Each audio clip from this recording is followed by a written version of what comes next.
আসসালামু আলাইকুম ওয়া রাহমাতুল্লাহি ওয়া বারাকাতুহু।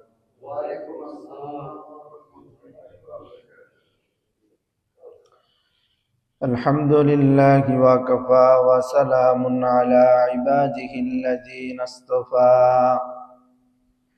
আম্মা বা'দু ফাআউযু বিল্লাহি মিনাশ শাইতানির রাজীম। বিসমিল্লাহির রহমানির রহিম।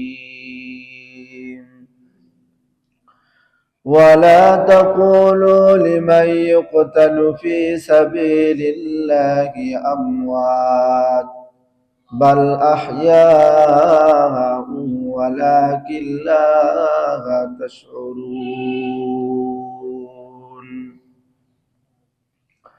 وقال رسول الله صلى الله عليه وسلم: الشهداء خمسة: المتعون والمبتون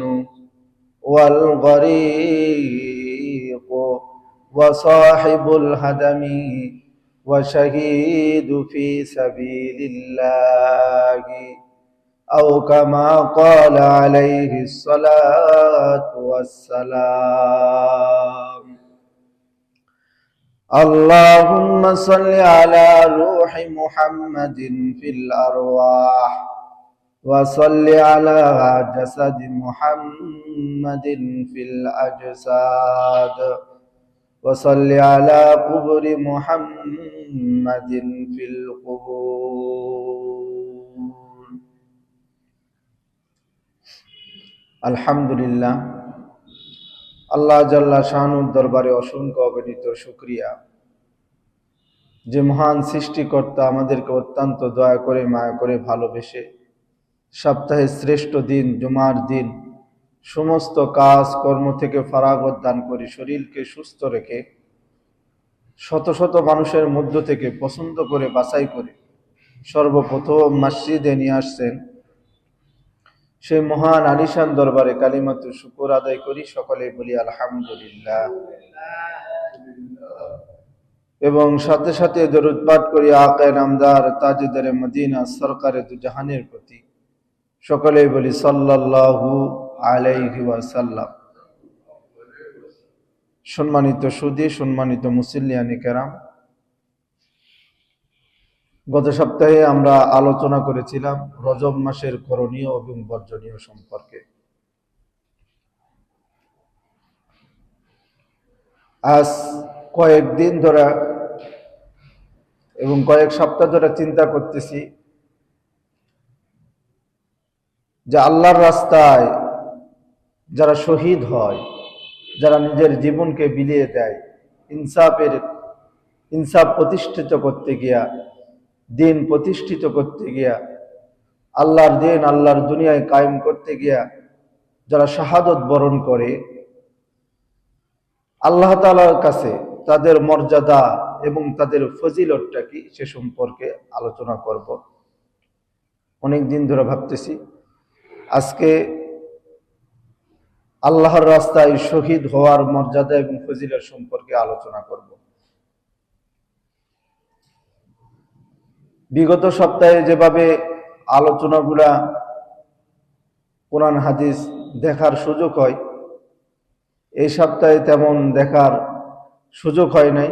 তারপরেও চেষ্টা করব মনোযোগ সহকারে শুনবেন যে যারা আল্লাহর রাস্তায় শহীদ হয়, দিন প্রতিষ্ঠিত করতে গিয়া শহীদ হয়, ইনসাফ প্রতিষ্ঠিত করতে গিয়া শহীদ হয়, তাদের কি মর্যাদা আর তাদের কি দাম, তাদের কি ফজিলত। আল্লাহ তাআলা কুরআনুল কারীমের সূরাতুল আলি ইমরানের 157 নম্বর আয়াতে বলেন, ওয়ালাইন কুতিলতুম ফি সাবিলিল্লাহি আও মুততুম লামাগফিরাতুম মিনাল্লাহি ওয়া রাহমাতুন খায়রুম মিম্মা ইয়াজমাউন। আল্লাহ তাআলা সূরাতুল আলে ইমরানের 157 নম্বর আয়াতে বলেন, যারা আল্লাহর রাস্তায় শাহাদত বরণ করে নিহত হয়, আল্লাহ তাআলা তাদেরকে মাফ করে দেন। সুবহানাল্লাহ। কবরের দুনিয়ায় মাপের চাইতে বড় কিছু আর নাই।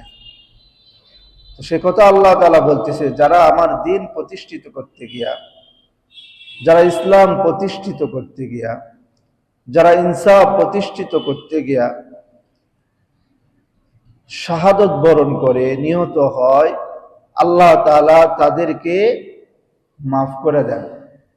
আল্লাহ তাআলা বলেন খায়রুম মিম্মা ইয়াজমাউন, এবং আল্লাহ তাআলা তাদেরকে এর থেকে আরো উত্তম কিছু দেন। মানে যতটুকু সে প্রাপ্য, এই প্রাপ্যর থেকেও আল্লাহ তাআলা কি দেন? বেশি দেন। কেননা সে আল্লাহর রাস্তায় কি হয়েছে? শাহাদত বরণ করেছে, নিজের জীবনকে আল্লাহর রাস্তায় দিয়ে দিছেন, কোনো পরোয়া করে নাই, কোনো ভয় করে নাই, তাগুদের সামনে কোনো ভয় করে নাই, বাতিলের সামনে কোনো ভয় করে নাই, বাতিলের সঙ্গে কোনো আপোষ করে নাই। তো আল্লাহ তাআলা এই কারণে তাদের মর্যাদা এতটাই বুলন্দ করে দিয়েছেন। কোরআনের আয়াত আল্লাহ তাআলা অবতীর্ণ করে মানুষদেরকে জানিয়ে দিতেছে যে তোমরা জেনে রাখো, আমি রব যারা ইসলাম প্রতিষ্ঠিত করতে গিয়া, যারা ইসলাম দ্বীন প্রতিষ্ঠিত করতে গিয়া, যারা ইনসাফ প্রতিষ্ঠিত করতে গিয়া নিজের জীবনকে দিয়ে দিবে, আমি রব তাদেরকে ক্ষমা ঘোষণা করে দিলাম, এবং আমি রব তাদেরকে যতটুকু তারা প্রাপ্য ছিল প্রাপ্যর থেকেও আমি রব তাদেরকে বেশি দিব। সুবহানাল্লাহ। ঠিক সেই রকমই আমাদের চোখের সামনে থেকে একজন দিনদার ভাই, একজন ইসলাম প্রেমিক, আল্লাহ প্রেমিক, রাসূল প্রেমিক আমাদের কাছ থেকে দুনিয়া থেকে বিদায় নিয়ে চলে গেছে। বিশেষ করে আজকের বয়ানটা তার জন্য। তো আল্লাহর দুনিয়ায় ইসলাম প্রতিষ্ঠিত করতে গিয়া যারা তাদের জীবনকে বিলিয়ে দেয়, যারা বাতিলের সামনে ভয় পায় না, আল্লাহ তাআলা ঘোষণা করে দিয়েছেন, ও আমার বান্দা, তুমি তো বাতিলকে ভয় পাও না, আমি রব তোমাকে ক্ষমা করে দিলাম, আমি রব তোমাকে, তুমি যতটুকু ধারণা করছো তার থেকেও আমি রব তোমাকে বেশি দিলাম। ঠিক আল্লাহ তাআলা সূরাতুল আলে ইমরানের 169 নম্বর আয়াতে বলেন, ওয়ালা তাহসাবান্নাল্লাযীনা কুতিলু ফি সাবিলিল্লাহি আমওয়াতা বাল আহয়াউন ইনদা রাব্বিহিম ইয়ারযুকুন। আল্লাহ তাআলা সূরাতুল আলে ইমরানের 169 নম্বর আয়াতে বলেন, ওয়ালা তাহসাবান্নাল্লাযীনা কুতিলু ফি সাবিলিল্লাহি আমওয়াতা। ও দুনিয়ার মানুষ শুনে রাখো, আমি রব্বুল আলামিন তোমাদেরকে জানিয়ে দিলাম, আমার রাস্তায় আমার দ্বীন প্রতিষ্ঠিত করতে গিয়া, ইনসাফ প্রতিষ্ঠিত করতে গিয়া যারা শাহাদত বরণ করবে, যারা মৃত হয়ে যাবে, মারা যাবে, বাল আহয়াউন ইনদা রাব্বিহিম ইয়ারযুকুন। রব্বুল আলামিন বলেন তাদেরকে তোমরা মৃত বলিও না। রব্বুল আলামিন মানুষদেরকে জানিয়ে দিল, যারা দ্বীন প্রতিষ্ঠিত করতে গিয়া, যারা ইনসাফ প্রতিষ্ঠিত করতে গিয়া, যারা আল্লাহর দুনিয়ায় আল্লাহর দ্বীন প্রতিষ্ঠিত করতে গিয়া শাহাদত বরণ করে, তোমরা তাদেরকে কখনো মৃত বলিও না, যে তারা মারা গেছে এ কথা তোমরা বলিও না। রব্বুল আলামিন বলেন ইনদা রাব্বিহিম ইয়ারযুকুন, রব্বুল আলামিন তাদেরকে রিজিক দান করেন। সুবহানাল্লাহ। আল্লাহ তাআলা আমাদেরকে জানিয়ে দিলেন, এ দুনিয়ার মানুষেরা শুনে রাখো, যারা দ্বীন প্রতিষ্ঠিত করতে গিয়ে, ইনসাফ প্রতিষ্ঠিত করতে গিয়ে যারা নিজের জীবনকে বিলিয়ে দেয়, তাদেরকে তোমরা মৃত বলিও না। অন্যান্য মানুষ মারা গেলে তোমরা যেরকম মৃত বলো, কিন্তু যারা শাহাদত বরণ করে তাদেরকে তোমরা মৃত বলিও না। রব্বুল আলামিন বলেন তাদেরকে তোমরা মৃত বলিও না, তারা হলো কবরের মধ্যে জীবিত। তারা হলো জীবিত। কেমন জীবিত? রাসূলুল্লাহ সাল্লাল্লাহু আলাইহি ওয়াসাল্লাম হাদিসের মধ্যে বলেন, যারা ইসলাম প্রতিষ্ঠিত করতে গিয়া, যারা দ্বীন প্রতিষ্ঠিত করতে গিয়া শাহাদাত বরণ করে, রব্বুল আলামিন তাদেরকে জান্নাতের মধ্যে একটা সবুজ পাখি বানায়া দেয়। ওই সবুজ পাখি পুরা জান্নাতের মধ্যে বিচরণ করেন। সুবহানাল্লাহ। রাসূলুল্লাহ সাল্লাল্লাহু আলাইহি ওয়াসাল্লাম বলেন, যে হাদিসটা মুসলিম এবং বুখারী শরীফের মধ্যে আছে, রাসূলুল্লাহ সাল্লাল্লাহু আলাইহি ওয়াসাল্লাম বলেন, যারা ইসলাম প্রতিষ্ঠিত করতে গিয়া, ইনসাফ প্রতিষ্ঠিত করতে গিয়া শাহাদাত বরণ করে, তাদের ভিতর থেকে যখন রূহটা নেওয়া হয়, যদি আমাকে একটা পিপীলিকা কামড় দেয়, যতটুকু আমার শরীরের মধ্যে লাগে, ওর রূহটা যাওয়ার সময় এর থেকেও অল্প কষ্ট হয়। সুবহানাল্লাহ। যারা আল্লাহর রাস্তায় শাহাদাত বরণ করে, রাসূলুল্লাহ বললেন, যারা আল্লাহর রাস্তায় শাহাদাত বরণ করে শহীদ হয়ে যায়, ইনসাফ প্রতিষ্ঠিত করতে গিয়ে শাহাদাত বরণ করে, তাদের মৃত্যুর সময় এতটুকু কষ্ট হবে, একটা পিপীলিকা কামড় দিলে যতটুকু আমরা অনুভব করি, তার রোটা বের হওয়ার সময় এতটুকু কষ্ট হবে। সুবহানাল্লাহ।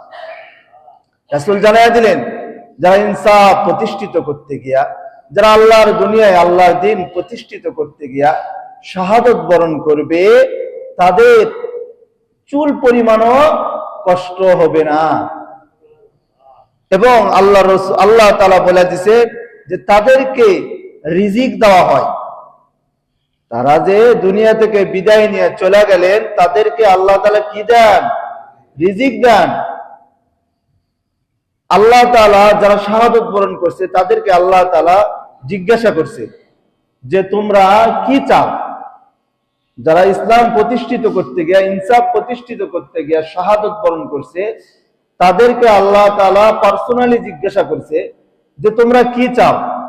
তারা বলেন, রব, আপনি যদি আমাদেরকে আরেকবার রূহটা দিয়া দিতেন, আমরা দুনিয়ার জমিনে গিয়া আবার শহীদ হইয়া আবার আসতাম। কিন্তু আল্লাহ তাআলা তাদের এই দোয়াকে কবুল করে নিয়া আল্লাহ তাআলা কুরআনুল কারীমের আয়াত নাজিল করছে, যেটা হলো সূরাতুল বাকারা 154 নম্বর আয়াত নাজিল করে জানায়া দিয়েছে যে দুনিয়ার মানুষ তোমাদেরকে মৃত বলবে না। আমি রব কুরআনের আয়াত নাজিল করে জানায়া দিলাম, যারা শাহাদাত বরণ করছে তাদেরকে তোমরা মৃত বলবে না। কারণ রব তাদেরকে যখন তারা শাহাদাত বরণ করে রবের কাছে চলে গেছে, রব তখন জিজ্ঞাসা করছে, তোমরা তো ইসলামের জন্য শাহাদাত বরণ করছো, তোমরা দ্বীন প্রতিষ্ঠিত করতে গিয়া শাহাদাত বরণ করছো, তোমরা ইনসাফ প্রতিষ্ঠিত করতে গিয়া শাহাদাত বরণ করছো, আজকে তোমরা রবের কাছে কি চাও? সেই দিন ওই শাহাদাত বরণকারী মানুষগুলো আল্লাহ তাআলাকে বলছিল, আল্লাহ, তুমি যদি আমার রূহটাকে আবার দাও, দুনিয়াতে গিয়া আবার তোমার দ্বীন প্রতিষ্ঠিত করতে গিয়া, আবার তোমার ইনসাফ প্রতিষ্ঠিত করতে গিয়া আমি আবার আমার জীবনকে দিয়া দিব, আমাকে আরেকবার রূহটা দেন। এই যেহেতু একজন মানুষ মারা গেলে আল্লাহ তাআলা আর দুনিয়াতে ফিরে দেয় না, এই জন্য তাদের দোয়াকে কবুল করে নিয়ে রব কোরআনের কারীমের আয়াত নাজিল করে জানায়া দিয়েছে যে তোমরা সন্তুষ্ট হও, পৃথিবীর মানুষ তোমাদেরকে মৃত বলবে না। যে কথা আল্লাহ তাআলা কুরআনুল কারীমের সূরাতুল বাকারার 154 নম্বর আয়াতে বলেন, ওয়ালা তাকুলু লিমান ইয়াকতালু ফি সাবিলিল্লাহি আমওয়াত বাল আহইয়াউ ওয়ালাকিন লা তাশউরুন। আল্লাহ তাআলা বলেন, যারা আমার দ্বীন প্রতিষ্ঠিত করতে গিয়া, ইসলাম প্রতিষ্ঠিত করতে গিয়া, ইনসাফ প্রতিষ্ঠিত করতে গিয়া যারা শাহাদাত বরণ করবে, ইসলাম প্রতিষ্ঠিত করতে গিয়া যারা শাহাদাত বরণ করবে, বাল আহইয়াউ ওয়ালাকিন লা তাশউরুন, তোমরা তাদেরকে মৃত বলিও না, তারা জীবিত, তাদেরকে তোমরা কি বলিও না? মৃত বলিও না। রব বলে দিছে, তাদেরকে সান্ত্বনা দিছে যে তোমরা সান্ত্বনা নাও যে তোমাদেরকে দুনিয়ার কোনো মানুষ যেন মৃত বলতে না পারে। এই জন্য রব এই কোরআনের আয়াত নাজিল করে দিয়ে তাদেরকে জানিয়ে দিছে, এই দুনিয়াতে কেউ স্থায়ী নয়, সবাই ক্ষণস্থায়ী। না কেউ কি স্থায়ী? কোন চেয়ার কি স্থায়ী? কোন জায়গা কি স্থায়ী? স্থায়ী জায়গা একটাই, সেটা কবর। কবরে যাইতেই হবে। এই জন্য রব্বুল আলামিন বলেন যে তোমরা আমার দ্বীনকে প্রতিষ্ঠিত করো, তোমরা আমার ইসলামকে প্রতিষ্ঠিত করো, তোমরা তোমাদের রাসূলের সুন্নতকে কি করো? প্রতিষ্ঠিত করো। যখনই আপনি ইসলাম প্রতিষ্ঠিত করতে যাবেন, যখনই আপনি ইনসাফ প্রতিষ্ঠিত করতে যাবেন, চতুর্দিক দিয়ে হায়নার মতো আপনার পিছনে লাগাইয়া থাকবে, আপনাকে হত্যা করার জন্য হায়নার মতো লাগাইয়া থাকবে, কিন্তু আপনাকে অটল থাকতে হবে। রব বলেন যে হকের উপর তুমি যদি অটল থাকতে পারো, কিয়ামতের দিন, কঠিন মুসিবতের দিন আমি রব তোমাকে কি করব? ক্ষমা ঘোষণা করব। যে আয়াতটা ইতিপূর্বে আপনাদের সামনে আমি আলোচনা করে বলছিলাম, যারা শাহাদত বরণ করে আল্লাহ তাআলা তাদেরকে কি করে দেন? ক্ষমা ঘোষণা করে দেন। তোমাদের মাপ, তোমাদের কোনো বিচার হবে না। তোমরা তো আমার দিন প্রতিষ্ঠিত করতে গিয়ে মৃত্যুবরণ করছো, তোমাদের কোনো হিসাব নাই।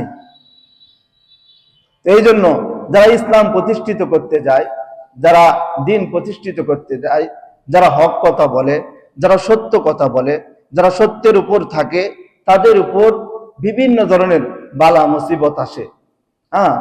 যে মুসিবত গুলা সে ইতিপূর্বে ফেস করে নেয়, সেই মুসিবত গুলা আসবে। এমনকি তার জানেরও ক্ষতি আছে। আমরা ইতিপূর্বে দেখলাম না যে ইসলাম প্রতিষ্ঠিত করার জন্য, দ্বীনকে প্রতিষ্ঠিত করার জন্য ওসমান হাদি এমন একটা ভালোবাসার মানুষ, এমন প্রতিটা লাখো মানুষের হৃদয়ের মধ্যে সে জায়গা করে নিছে। তার কথা বলতে গেলেও মানুষের চোখে অশ্রু চলে আসে। এত সুন্দর একটা মানুষ ছিল, সে এত সুন্দর সুন্দর কথা বলতো। সে দ্বীনের জন্য, ইসলামের জন্য নিজের জীবনকে বিলিয়ে দিয়েছে, কিন্তু সে যাবার আগে একটা কথাই ভুলে গেছে, আমি ওসমান হাদি থাকবো না, কিন্তু আমাকে যারা হত্যা করবে তাদের যেন বিচার হবে। আমি এমন কোন উগ্রপন্থায় কথা বলবো না বা উগ্র মেজাজে কথা বলবো না যেটা প্রতিষ্ঠিত করা আমাদের উপর সহজ নয়। এটা আসলে প্রতিষ্ঠিত করা সহজ নয়। এজন্য এই কথা আমি বলবো না। শুধু এই কথা বলবো, তার ভিতরে যে ইসলামের প্রতি ভালোবাসা, দ্বীনের প্রতি ভালোবাসা, ইনসাফের প্রতি যে একটা তার ভালোবাসা ছিল, ইনসাফ কায়েম করার তার যে একটা নেশা ছিল, সেই নেশাটা আমাদের সন্তানের মধ্যেও যেন আমরা ঢুকাইতে পারি। কয়েকটা নিউজ দেখলাম, মায়েরা বলতেছে যে আমি চাই আমার সন্তান যেন ওসমান হাদির মতো হয়। তো আমিও কথা বলবো না, শুধু এই কথাটা বলতেছি যে যখনই আপনি দ্বীন প্রতিষ্ঠিত করতে যাবেন, ইসলাম প্রতিষ্ঠিত করতে যাবেন, হকের উপর থাকবেন, রাসূলের কথা বলবেন, আল্লাহ তাআলার কথা বলবেন, তখন আপনার শত্রু হবে। কিন্তু ওই শত্রুর সামনে যদি আপনি মাথা নত করলেন, তো আপনি হেরে গেলেন। শত্রুর উপর যদি আপনি বুক ফুলে হাঁটতে পারেন, রব আপনাকে সাহায্য করবে।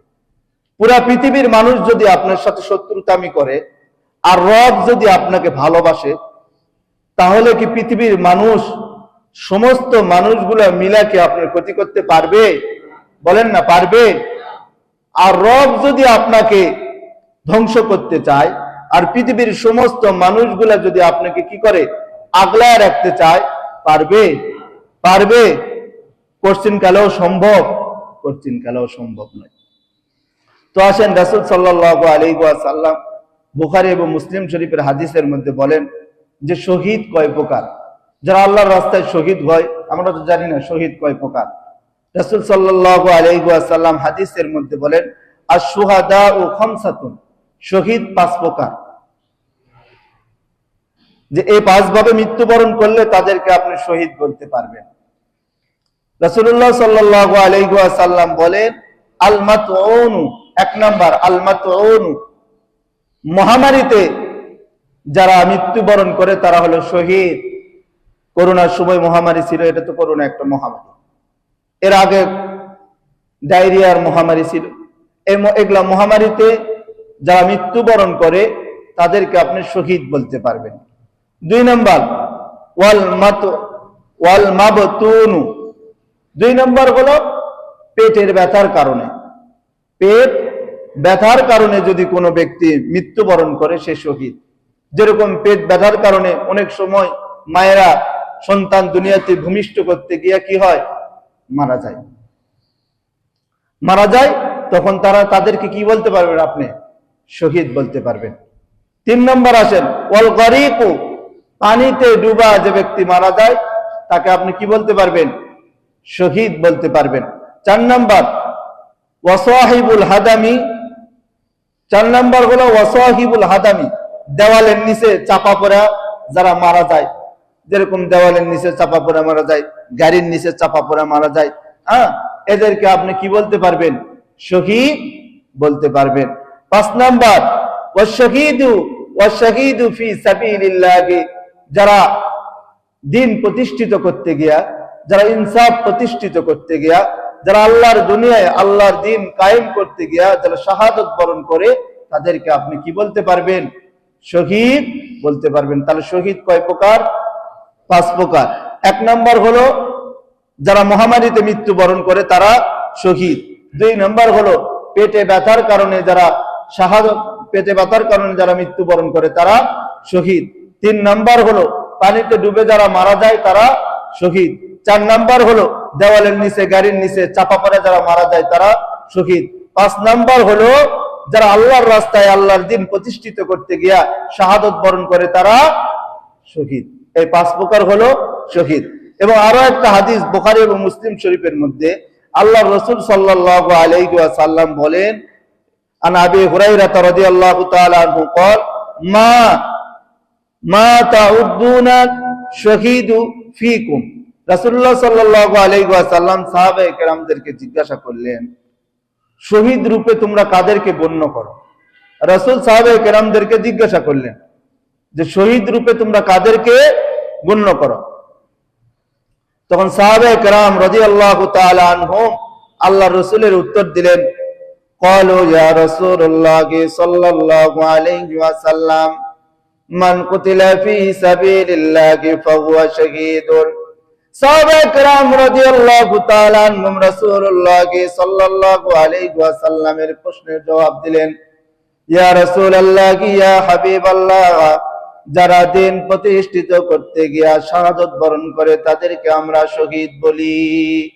রাসূলুল্লাহ সাল্লাল্লাহু আলাইহি ওয়াসাল্লাম বলেন, ক্বালা ইন্না শুহাদা উম্মতি দালাকিলুন। রাসূলুল্লাহ সাল্লাল্লাহু আলাইহি ওয়াসাল্লাম বলেন, আমার উম্মতের মধ্যে শহীদের সংখ্যা হবে কম। শহীদের সংখ্যা, রাসূলুল্লাহ সাল্লাল্লাহু আলাইহি ওয়াসাল্লাম বলেন যে আমার উম্মতের মধ্যে শহীদের সংখ্যা হবে কম। তারপরে রাসূল বলেন, ক্বালা মান কুতিলা ফি সাবিলিল্লাহি ফাহুয়া শাহীদুন। যারা আল্লাহর রাস্তায় আল্লাহর দ্বীন প্রতিষ্ঠিত করতে গিয়া, ইনসাফ প্রতিষ্ঠিত করতে গিয়া যারা মৃত্যুবরণ করে তাদেরকে কি বলা হবে, শহীদ। রাসূলুল্লাহ সাল্লাল্লাহু আলাইহি ওয়াসাল্লাম বলেন, ওয়া মান মাতা ফি সাবিলিল্লাহি ফাহুয়া শাহীদুন। যারা আল্লাহর রাস্তায় আল্লাহর দ্বীন প্রতিষ্ঠিত করতে গিয়ে স্বাভাবিকভাবে মৃত্যুবরণ করে তারা শহীদ। রাসূল বলেন, ওয়া মান মাতা ফি তাউনা ফাহুয়া শাহীদুন। যারা পেটের ব্যথায় মৃত্যুবরণ করে তারা শহীদ। রাসূল বলেন, ওয়া মান মাতা ফি বাতনি ফাহুয়া শাহীদুন। রাসূলুল্লাহ সাল্লাল্লাহু আলাইহি ওয়াসাল্লাম বলেন, যারা মহামারীতে মৃত্যুবরণ করে তারা হলো শহীদ। রাসূলুল্লাহ সাল্লাল্লাহু আলাইহি ওয়াসাল্লাম বলেন, ওয়াল গরিকু শাহীদুন। যারা পানির মধ্যে ডুবে মৃত্যুবরণ করে তারা হলো শহীদ। ওই হাদিসের মধ্যে 5টা বলছে, এই হাদিসের মধ্যে রাসূল 6টা বলছে যে এইভাবে যারা মৃত্যুবরণ করবে তারা শহীদ। যারা আল্লাহর রাস্তায় শাহাদাত বরণ করবে তারা শহীদ। রাসূলুল্লাহ সাল্লাল্লাহু আলাইহি ওয়াসাল্লাম বলেন যে যারা আল্লাহর রাস্তায় শাহাদাত বরণ করলো তাদের কি মর্যাদা, তাদের কি দাম, আল্লাহ তাআলার কাছে তাদের কি মূল্য, আল্লাহ রাসূল সাল্লাল্লাহু আলাইহি ওয়াসাল্লাম হাদিসের মধ্যে বলেন, যে হাদিসটা তিরমিজি শরীফ, মুসনাদ আহমদ ইবনে হাম্বল সহ ইবনে মাজাহ শরীফের মধ্যে হাদিসটা আসছে, আন খালিদ ইবনে মাদুন রাদিয়াল্লাহু তাআলা আনহু قال قال رسول الله صلى الله عليه وسلم قال للشهيد عند الله ست خصال। রাসূলুল্লাহ সাল্লাল্লাহু আলাইহি ওয়াসাল্লাম বলেন, যারা শাহাদাত বরণ করে, যারা ইসলামের জন্য শাহাদাত বরণ করে, ইসলাম দ্বীন প্রতিষ্ঠিত করতে গিয়ে যারা শাহাদাত বরণ করে, তাদের কি মর্যাদা, তাদের কি ফজিলত, রাসূলুল্লাহ সাল্লাল্লাহু আলাইহি ওয়াসাল্লাম হাদিসের মধ্যে বলেন, দুফাতিন মিন দামিহি ওয়া ইয়ারা মাকআদাহু মিনাল জান্নাহ। আল্লাহ রাসূল সাল্লাল্লাহু আলাইহি ওয়াসাল্লাম বলেন, যে একজন ব্যক্তিকে যখন শহীদ করে দেওয়া হলো, তার রক্ত মাটিতে পড়ার আগে আল্লাহ তাআলা তার নাম জান্নাতে লিখে দেন। সুবহানাল্লাহ বলবেন না? তার রক্ত মাটিতে পড়ার আগে, এক ফোঁটা রক্ত, শহীদের এক ফোঁটা রক্ত মাটিতে পড়ার আগে আল্লাহ তাআলা তাকে জান্নাত দিয়ে দেন। এক নাম্বার। ওয়াইজার মিন আযাবিল কবরি, যারা শাহাদাত বরণ করে তাদের কবরে আযাব হবে না। আর ভাই, কবরের আযাবের জন্যই তো আমরা কি করি? নামাজে আসি, আল্লাহর দ্বীন প্রতিষ্ঠিত করতে চাই, আল্লাহর হুকুমগুলো পালন করতে চাই, যাতে করে কবরের মধ্যে আযাব আল্লাহ তাআলা আমাদেরকে না দেন। এজন্য আল্লাহ তাআলা বলে দিলেন, যারা শহীদ হবেন তাদের কবরে আযাব হবে না। ওয়ায়ামানু মিন ফাযাইল আকবারি, 3 নাম্বার হলো কিয়ামতের যে ভয়াবহতা আছে, এই ভয়াবহতার মধ্যে তাদের ভিতরে কোনো ভয় থাকবে না। 4 নাম্বার, ওয়াইহাল্লা হালালাতুল ঈমান, আল্লাহ তাআলা তাদেরকে ঈমানের চাদর পরায়া দিবেন। কিসের চাদর পরায়া দিবেন? ঈমানের চাদর পরায়া দিবেন। 5 নাম্বার, ওয়ায়ুজাব্বিজু মিনাল হুরিল আইনি, আল্লাহ তাআলা তাদেরকে জান্নাতের হুরদের সঙ্গে বিবাহ দিয়া দিবেন। সুবহানাল্লাহ। 6 নাম্বার, ওয়ায়ুশাফাউ ফি 70 ইনসানান, রাসূলুল্লাহ সাল্লাল্লাহু আলাইহি ওয়াসাল্লাম বলেন, যারা ইসলাম প্রতিষ্ঠিত করতে গিয়া, যারা দ্বীন প্রতিষ্ঠিত করতে গিয়া, যারা ইনসাফ প্রতিষ্ঠিত করতে গিয়া মৃত্যুবরণ করবে, তাদের কিয়ামতের দিন আল্লাহ তাআলা এমন একটা পাওয়ার দিবে যে তারা জাহান্নামে যাবে 70 জন। এমন 70 জনকে তারা আল্লাহর কাছে সুপারিশ করবে, আল্লাহ, আমি দ্বীন প্রতিষ্ঠিত করতে গিয়া, ইনসাফ প্রতিষ্ঠিত করতে গিয়া আমি শাহাদাত বরণ করছিলাম, আজকে তুমি আমাকে যে পাওয়ার দিছো যে জাহান্নামে যাবে এমন 70 জন মানুষকে সে সুপারিশ করে জান্নাতে নিয়ে যেতে পারবে। সুবহানাল্লাহ বলবেন না? তাহলে আমার আপনার আত্মীয়র মধ্যে যদি কেউ একজন শাহাদাত বরণ করে, তাহলে কি হবে? সে যদি আমার জন্য সুপারিশ করে, তাহলে তো আমি জান্নাতে যাব। তো সাহাবায়ে কেরামরা দ্বীন প্রতিষ্ঠিত করতে গিয়া, ইসলাম প্রতিষ্ঠিত করতে গিয়া কোনো সময় ভাবে নাই, পিছনের দিকে ভাবে নাই। আল্লাহ রাসূল সাল্লাল্লাহু আলাইহি ওয়াসাল্লামের সাহাবী হযরত জুলাইবিব রাদিয়াল্লাহু তাআলা আনহু, হযরত জুলাইবিব রাদিয়াল্লাহু তাআলা আনহু দেখতে তেমন সুন্দর ছিলেন না, একবারে বেটা ছিলেন, খাটো ছিলেন, দেখতে কালো ছিলেন। বর্তমানের মেয়েরা যদি জুলাইবিব রাদিয়াল্লাহু তাআলা আনহুর দিকে তাকায়, বর্তমানের মেয়েরা জুলাইবিব রাদিয়াল্লাহু তাআলা আনহুকে কি করে না? জুলাইবিব রাদিয়াল্লাহু তাআলা আনহুকে পছন্দ করবেন না। এই জুলাইবিব রাদিয়াল্লাহু তাআলা আনহুকে আল্লাহ রাসূল সাল্লাল্লাহু আলাইহি ওয়াসাল্লাম জিজ্ঞাসা করছেন, ক্বালা ইয়া জুলাইবিব, হে জুলাইবিব, আলা তাতাজাওয়াজ, তুমি কি বিবাহ করবে না? তুমি কি বিবাহ করবে না? জুলাইবিব রাদিয়াল্লাহু তাআলা আনহু আল্লাহ রাসূলকে বলেন, ইয়া রাসূলুল্লাহ, আমি জুলাইবিবের থাকার ঘর নাই, আমি জুলাইবিব ফকির, আমি জুলাইবিব গরীব, আমি জুলাইবিব মিসকিন। জুলাইবিব রাদিয়াল্লাহু তাআলা আনহুর খাবারের মতো, পানি খাবারের মতো কোনো পাত্র ছিলেন না, উনি হাতে পানি খাইতেন। জুলাইবিব রাদিয়াল্লাহু তাআলা আনহু আল্লাহর রাসূলকে বলতেছেন, ইয়া রাসূলুল্লাহ, আমি জুলাইবিবের থাকার জায়গা নাই, আমি জুলাইবিবের খাবারের জায়গা নাই, আমি জুলাইবিবের খবরও আপনি নেন। এজন্য তো আল্লাহ তাআলা কোরআনুল কারীমের আয়াত নাযিল করে বলেন, ওমা আরসালনাকা ইল্লা রাহমাতাল লিল আলামিন, নবীগুলো পুরা জাহানের জন্য রহমত স্বরূপ। জুলাইবিব রাদিয়াল্লাহু তাআলা আনহুকে কথা যখন জিজ্ঞাসা করছে, জুলাইবিব রাদিয়াল্লাহু তাআলা আনহু কোনো উত্তর দেন নাই। পরের দিন আবার জুলাইবিব রাদিয়াল্লাহু তাআলা আনহুর সঙ্গে সাক্ষাৎ হওয়ার পরে আল্লাহ রাসূল জুলাইবিবকে ডাক দিয়েছে, ক্বালা ইয়া জুলাইবিব, এ জুলাইবিব এদিকে আসো। জুলাইবিব রাদিয়াল্লাহু তাআলা আনহু আসলেন। আল্লাহ রাসূল জুলাইবিবকে জিজ্ঞাসা করলেন, আলা তাতাজাওয়াজ, তুমি কি বিবাহ করবে না? জুলাইবিব রাদিয়াল্লাহু তাআলা আনহু বলেন, ইয়া রাসূলুল্লাহ, আমার তো কোনো পয়সা নাই, আমার তো কোনো টাকা নাই, আমার থাকার জায়গা নাই, আমার খাবারের কোনো জিনিস নাই, আমার বস্ত্র কাপড় যে পরবো আমার কাপড়ও নাই, আমি জুলাইবিবকে কে বিয়ে দিবে? জুলাইবিব রাদিয়াল্লাহু তাআলা আনহু চলে গেলেন। তৃতীয় দিন আবার রাসূলের সঙ্গে সাক্ষাৎ হয়েছে। আল্লাহ রাসূল সাল্লাল্লাহু আলাইহি ওয়াসাল্লাম জুলাইবিবকে ডাক দিয়েছেন, ক্বালা ইয়া জুলাইবিব, এ জুলাইবিব এদিকে আসো। জুলাইবিব রাদিয়াল্লাহু তাআলা আনহু আসছেন। আল্লাহ রাসূল বলতেছেন, আলা তাতাজাওয়াজ, তুমি কি বিবাহ করবে না?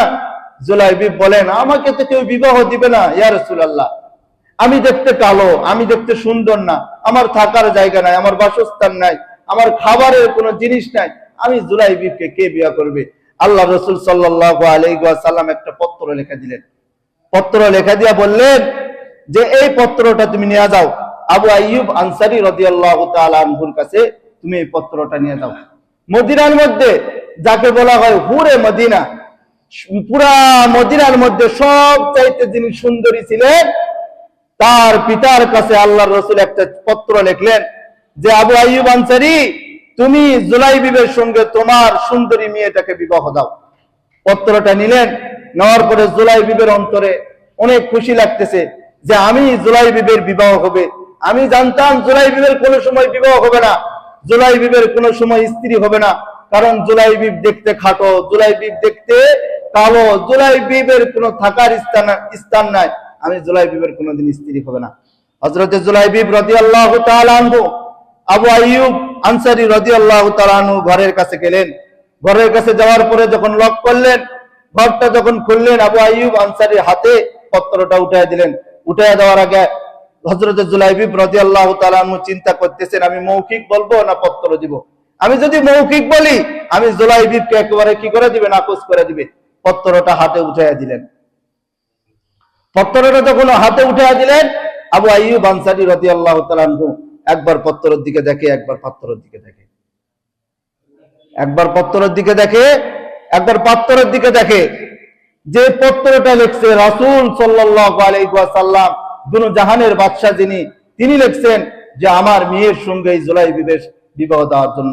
জুলাইবিব দেখতে কালো, জুলাইবিব খাটো, জুলাইবিবের কোনো থাকার বাসস্থান নাই, জুলাইবিবের একটা পয়সা পর্যন্ত নাই।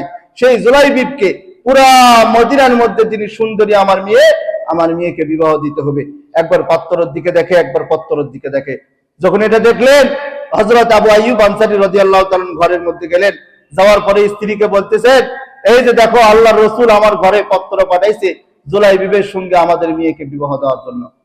আবু আইয়ুব আনসারী রাদিয়াল্লাহু তাআলা আনহুর স্ত্রী বলতেছে যে জুলাইবিবের তো কোনো থাকার স্থান নাই, জুলাইবিব দেখতে সুন্দর না, সুন্দর না হলে তো কেউ বিবাহ দিবে না, টাকা পয়সা না থাকলে তো কেউ বিবাহ দিবে না। এ কথা তার মা তার স্বামীকে, মানে জুলাইবিব রাদিয়াল্লাহু তাআলা আনহু বাইরে দাঁড়ায় আছে, আর আবু আইয়ুব আনসারীর স্ত্রী তার স্বামীকে বলতেছে যে জুলাইবিবের সঙ্গে কি দেওয়া যাবে না, আমাদের মেয়েকে বিবাহ দেওয়া যাবে না। কিন্তু পাশের ঘর থেকে তার মেয়ে শুনতে পাইছে যে আল্লাহর রাসূল পত্র পাঠাইছে জুলাইবিবের সঙ্গে তার বিবাহ দেওয়ার জন্য। সঙ্গে সঙ্গে মেয়ে বলতেছে, মা, বাবা, তোমাদের কাছে যিনি পত্র দিছেন তিনি তো পুরা জাহানের রহমত স্বরূপ, যিনি পুরা জাহানের বাদশা, এই বাদশা তোমাদের কাছে পত্র পাঠাইছে আমার বিবাহের জন্য।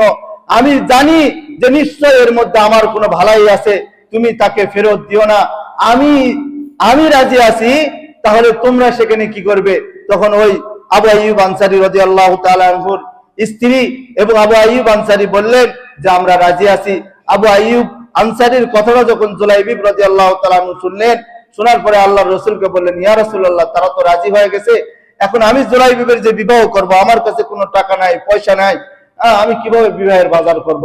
হযরত জুলাইবিব রাদিয়াল্লাহু তাআলা আনহুকে আল্লাহর রাসূল কিছু টাকা কালেকশন করে দিলেন। দেওয়ার পরে বললেন, যাও তুমি বিবাহের বাজার করো। হযরত জুলাইবিব রাদিয়াল্লাহু তাআলা আনহু বাজারের মধ্যে গেলেন। যাওয়ার পরে জুলাইবিব রাদিয়াল্লাহু তাআলা আনহু বিবাহের জন্য বাজার করতেছেন। সেই দিন তার বাসর রাত, সে বাজার করতেছেন। এমন অবস্থায় বাজারের মধ্যে বাজারের মধ্যে এলান হইতেছে যে হাইয়া আলাল জিহাদ, হাইয়া আলাল জিহাদ, যে রাসূল জিহাদের জন্য ডাক দিছে, রাসূল জিহাদের জন্য ডাক দিছে। হযরত জুলাইবিব রাদিয়াল্লাহু তাআলা চিন্তা করতেছে যে রাসূল আমাকে বিবাহের জন্য পাঠাইছে, আবার রাসূল জিহাদের জন্য ডাক দিতেছে, আমি এখন কি করব? জুলাইবিব রাদিয়াল্লাহু তাআলা তিনি ওই টাকাগুলো দিয়ে ঘোড়া কিনলেন, ঢাল কিনলেন এবং তরবারি কিনলেন, আর সাথে একটা কালো কাপড় কিনলেন। জুলাইবিব জানে যদি জুলাইবিবকে আল্লাহ রাসূল ডাকে, রাসূল বলবে জুলাইবিব তুমি এখানে কেন আসছো জিহাদের ময়দানে? তোমাকে না বিবাহের জন্য আমি বলছি। জুলাইবিব রাদিয়াল্লাহু তাআলা মুখে কাপড় বাঁধছেন যাতে করে কেউ চিনতে না পারে। জুলাইবিব রাদিয়াল্লাহু তাআলা যুদ্ধের ময়দানে চলে গেছেন, এদিকে তার বাসর রাত। যুদ্ধের ময়দানে গিয়া জুলাইবিব রাদিয়াল্লাহু তাআলা যুদ্ধ করতে করতে শাহাদাত বরণ করছে। আল্লাহ রাসূল সাল্লাল্লাহু আলাইহি ওয়াসাল্লামের কাছে সমস্ত মৃতদেহগুলোকে শহীদগুলোকে একত্রিত করা হয়েছে। আল্লাহ রাসূলকে বলতেছে, ইয়া রাসূলুল্লাহ, কাফেরদের তাঁবুর কাছে একটা মৃত দেহ দেখা যাইতেছে, কিন্তু দেখা আমরা শনাক্ত করতে পারতেছি না। তার মুখে কাপড়, শরীরের মধ্যে ক্ষত বিক্ষত হয়ে গেছে, মুখের মধ্যে কাপড়, কিন্তু দেখতে বেটা খাটো। আল্লাহ রাসূল তখন চিন্তা করলেন, খাটো তো জুলাইবিব। সঙ্গে সঙ্গে নিয়ে আসার পরে আল্লাহ রাসূল তার রাসূলের উরুর উপর হযরত জুলাইবিব রাদিয়াল্লাহু তাআলা আনহুর লাশটা রাখার পরে মুখে থেকে কাপড় সরায়া আল্লাহ রাসূল বলে, জুলাইবিবকে আমি মহব্বত করি, জুলাইবিব আমাকে মহব্বত করে। আজকে আমি জুলাইবিবকে বলছিলাম যে জুলাইবিব আজকে তোমার বিবাহ, কিন্তু জুলাইবিব দিন প্রতিষ্ঠিত করার জন্য, ইসলাম প্রতিষ্ঠিত করার জন্য যখন তার কানে শুনছে জিহাদের জন্য রাসূল ডাক দিছে, জুলাইবিব আর স্থির থাকতে পারে না। জুলাইবিব যুদ্ধের ময়দানে আসছে, জুলাইবিব শাহাদাত বরণ করছে। আল্লাহর রাসূল জুলাইবিবকে দেখে কান্না করতেছে। কান্না করতে করতে আল্লাহ রাসূল সাল্লাল্লাহু আলাইহি ওয়াসাল্লাম হঠাৎ করে একটা মুস্কি হাসি দিছে। তখন আল্লাহ রাসূল সাল্লাল্লাহু আলাইহি ওয়াসাল্লাম সাহাবায়ে কেরামদেরকে বলতেছে, সাহাবায়ে কেরামরা বললেন, ইয়া রাসূলুল্লাহ, জুলাইবিবকে দেখে আপনি কান্না করলেন, এখন আবার জুলাইবিবকে দেখে হাসেন। বলতেছে, জুলাইবিবকে নামার জন্য জান্নাতে হুরিরা চলে আসছে, আমি দেখে আর থাকতে পারি না। তো দেখেন, সাহাবায়ে কেরামরা দিন প্রতিষ্ঠিত করার জন্য, ইসলাম প্রতিষ্ঠিত করার জন্য একবারও পিছনের দিকে তাকায় নাই। যে বর্তমানে আমি আর একটা হাদিস বলে আমি শেষ করে দিব, সময় অনেক বেশি হয়ে গেছে। একটা হাদিস বলা শেষ করে দিব। আল্লাহ রাসূল সাল্লাল্লাহু আলাইহি ওয়াসাল্লাম বলেন, অচিরেই, যেটা হাদিসটা মুসনাদ আহমদ ইবনে হাম্বলের মধ্যে আসছে, এটা আমার কথা নয়। রাসূল বলেন, অচিরেই হিন্দুস্তানের সঙ্গে একটা যুদ্ধ হবে, রক্তক্ষয়ী একটা যুদ্ধ হবে, যে যুদ্ধের নাম গাজওয়াতুল হিন্দ, যেটা এশিয়া মহাদেশের মধ্যে হবে।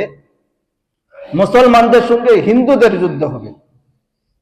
এখন এশিয়া মহাদেশের মধ্যে যদি আপনি ভালো করে খেয়াল করেন যে মুসলমানরা কারা আর হিন্দু কারা, এটা ভালো করে পর্যবেক্ষণ করলে আপনি বুঝতে পারবেন। রাসূল বলছে, এই যুদ্ধের মধ্যে যারা অংশগ্রহণ করবে, যারা শাহাদাত বরণ করবে, পৃথিবীর মধ্যে সবচাইতে শ্রেষ্ঠ শহীদ হবে তারা। আর যারা গাজী হয়ে ফিরে আসবে, তাদেরকে কোনোদিনও আল্লাহ তাআলা জাহান্নাম দিবেন না, তারা জান্নাতি হয়ে থাকবে। এই জন্য যখন ইসলামের জন্য, দিনের জন্য, দিন প্রতিষ্ঠিত করার জন্য যখনই যেভাবে যেখান থেকে ডাক আসবে, স্মরণ আসবে, মনে করবেন যে আল্লাহর দিন, আল্লাহর দুনিয়ায় প্রতিষ্ঠিত করতে হবে। ইনসাফের জন্য এবং দিন প্রতিষ্ঠিত করার জন্য যখন আপনি নড়বেন, পিছনে হাজারো মানুষ আপনার ক্ষতি করার চেষ্টা করবে, কোন সময় ওদিকে তাকাবেন না। আপনি যদি মৃত্যুবরণ করেন তাহলে কি হয়ে যাবে? শহীদ। রক্তের ফোঁটা মাটিতে পড়ার আগে আল্লাহ আপনাকে কি দিয়ে দিবেন? জান্নাত দিয়ে দিবেন। আল্লাহ তাআলা যেন আমাদেরকে প্রত্যেককে শাহাদাতের মৃত্যু দান করেন, এই জন্য সকলে বলে আমিন। যা কিছু বললাম আল্লাহ তাআলা বুঝে আমল করার তৌফিক দান করুন। ওয়া আখির দাওয়ানা আলহামদুলিল্লাহি রাব্বিল আলামিন। যারা আমরা সুন্নাত পড়ি নাই, সুন্নাত পড়ে ফেলি।